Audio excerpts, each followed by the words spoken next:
Hello everyone. Today we are going to discuss about Bharat Gaurav scheme. The Indian Railways has announced a new scheme called as Bharat Gaurav scheme to enrich the potential of tourism. In India, we have lot of scope for tourism. So to enhance that, the Railways has introduced a Bharat Gaurav scheme. Now under this scheme, there will be a trains which is specially dedicated only for tourism. That is, they are not regular trains, but it will have a timetable to run, and it will be running during the occasions or whenever there is a holiday, summer holidays where people can travel. Then only it will be running. So there are theme-based circuit trains. They'll be run by both pub- public as well as private players. It is a theme-based, as I said you.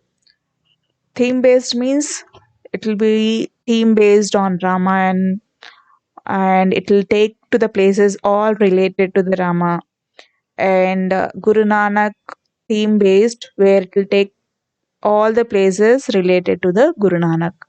Like that, it is a theme based.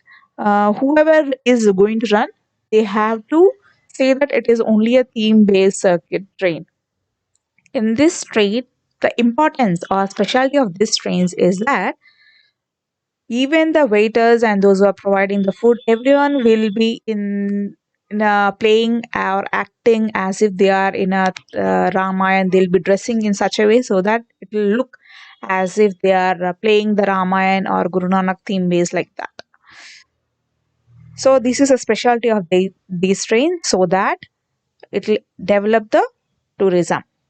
In India, we have lot of scope for tourism, and we have lot of cultural heritage which no one can discover. If we go all the places only we can discover. So to increase the tourism and to give to all people in a less costly way, the railways has introduced this scheme. There are other schemes also which are related to this, which are Swadesh Darshan scheme, Prasad scheme, Buddhist conclave, Dekho Apna Desh scheme.